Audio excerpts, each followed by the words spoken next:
ಬೆಂಗಳೂರಿನಲ್ಲಿ ಇಂದಿನಿಂದ ಡಿಸಿಎಂ ಜನಸ್ಪಂದನ ಕಾರ್ಯಕ್ರಮ ಬಿಬಿಎಂಪಿ ವ್ಯಾಪ್ತಿಯ 8 ಕ್ಷೇತ್ರಗಳಲ್ಲಿ ಮೊದಲ ಹಂತದಲ್ಲಿ ಜನಸ್ಪಂದನ ಕಾರ್ಯಕ್ರಮ ಇವತ್ತಿನಿಂದ ಆರಂಭ ಆಗ್ತಾ ಇದೆ.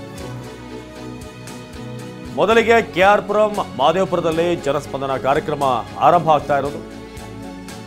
ಕೆಆರ್ಪುರಂನ ಐಟಿಐ ಕ್ರೀಡಾಂಗಣದಲ್ಲಿ ನಡೆಯುವಂತಹ ಕಾರ್ಯಕ್ರಮ ಇದು. ಒಂದೇ ಸೂರಿನಡಿ ಬಿಬಿಎಂಪಿ, ಬಿಡಿಎ, ಜಲಮಂಡಳಿ, ಬಿಎಂಆರ್ಡಿಎ, ಬೆಸ್ಕಾಂ, ಬಿಎಂಆರ್ಸಿಎಲ್, ಸಾರಿಗೆ, ಕಂದಾಯ ಇಲಾಖೆ ಅಧಿಕಾರಿಗಳು ಭಾಗಿಯಾಗಲಿದ್ದಾರೆ.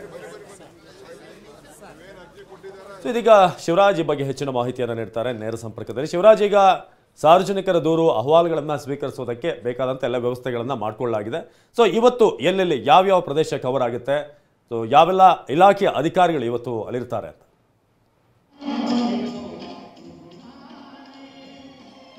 ಅವಿನಾಶ್, ಇವತ್ತು ಸರ್ಕಾರದ ಮಹತ್ವದ ಒಂದು ರೀತಿಯಲ್ಲಿ ಯೋಜನೆ ಆಗಿರುವಂಥ ಈ ಒಂದು ಮನೆ ಬಾಗಿಲಿಗೆ ಸರ್ಕಾರ ಬಂದು ಎಲ್ಲ ರೀತಿಯಂಥ ಕುಂದುಕೊರತೆಗಳಿದೆ ಅದರ ಬಗೆಹರಿಸಿ ಕೆಲಸ ಮಾಡ್ತಿದ್ದು ದೊಡ್ಡ ಕಾರ್ಯಕ್ರಮ ಆಯೋಜನೆ ಮಾಡಿದೆ.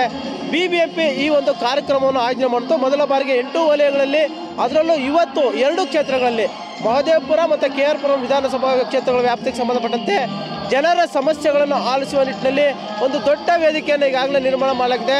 ನಾನು ನಿಮಗೆ ನನ್ನ ಹಿಂಭಾಗದಲ್ಲಿ ತೋರಿಸ್ತೀನಿ ಎಷ್ಟು ದೊಡ್ಡ ಮಟ್ಟದಲ್ಲಿ ಒಂದು ವೇದಿಕೆಯನ್ನು ಕೂಡ ಹಾಕಿರುವಂಥದ್ದು.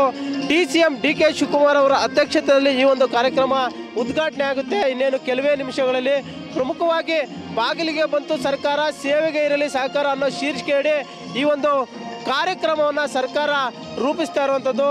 ಜನರ ಏನೇ ಒಂದು ಸಮಸ್ಯೆಗಳಿರಲಿ, ಕುಂದುಕೊರತೆಗಳಿರಲಿ, ಅವರು ಬಂದು ಇಲ್ಲಿ ದೂರುಗಳನ್ನು ಕೊಡ್ಬೋದು, ಅಹವಾಲುಗಳನ್ನು ಸಲ್ಲಿಸ್ಬೋದು.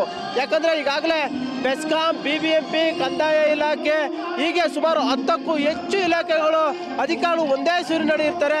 10 ಕೌಂಟ್ರುಗಳನ್ನು ಕೂಡ ಈಗಾಗಲೇ ಓಪನ್ ಮಾಡಿದ್ದಾರೆ. ಮೊದಲು ಬಂದವರಿಗೆ ಅಲ್ಲಿ ಟಿಕೆಟ್ಗಳನ್ನು ಕೊಡ್ತಾರೆ, ಆ ಕೌಂಟರ್ಗಳಲ್ಲಿ ಟಿಕೆಟ್ ಕೊಡಬೇಕು. ಅಲ್ಲಿ ಕಾಯ್ದಿರಿಸ್ಕೊಳ್ಳಿಕ್ಕೆ ಒಂದು ಸ್ಥಳವನ್ನು ಕೂಡ ವ್ಯವಸ್ಥೆ ಮಾಡಿದ್ದಾರೆ. ಅದಾದ ಬಳಿಕ ಯಾವ್ಯಾವ ಸಂಬಂಧಪಟ್ಟ ದೂರು ಕೊಡಬೇಕು, ಬೆಸ್ಕಾಂಗೆ ಕೊಡಬೇಕಾ, BMTC ಕೊಡಬೇಕಾ, ಗೃಹಲಕ್ಷ್ಮಿ ಯೋಜನೆ, ಈ ಒಂದು 5 ಯೋಜನೆಗಳಿದೆ, ಗ್ಯಾರಂಟಿ ಯೋಜನೆ, ಅದಕ್ಕೆ ಸಂಬಂಧಪಟ್ಟಂತೆ ಏನಾದರೂ ಕ್ಲಾರಿಟಿ ಇದ್ದರೆ ಅದನ್ನು ಕೂಡ ಕೇಳ್ಬೋದು. ಬಿಬಿಎಂಪಿಗೆ ಸಂಬಂಧಪಟ್ಟಂಥ ದೂರುಗಳಿದ್ರೆ ಸಲ್ಲಿಸ್ಬೋದು, ಕಂದಾಯ ಇಲಾಖೆಗೆ ಸಂಬಂಧಪಟ್ಟ ದೂರುಗಳಿದ್ರೆ ಸಲ್ಲಿಸ್ಬೋದು.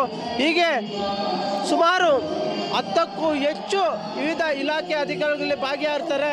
ಯಾವುದೇ ಕೊರತೆಗಳಿದ್ರೆ ನೇರವಾಗಿ ಸಲ್ಲಿಸಬಹುದು. ಇವತ್ತು ಡಿ.ಕೆ. ಶಿವಕುಮಾರ್ ಕೂಡ ಅವರ ಒಂದು ಸಮಸ್ಯೆಗಳನ್ನು ನೇರವಾಗಿ ಆಲಿಸಲಿದ್ದಾರೆ. ಅವಿನಾಶ್, ಧನ್ಯವಾದ ಶಿವರಾಜ್.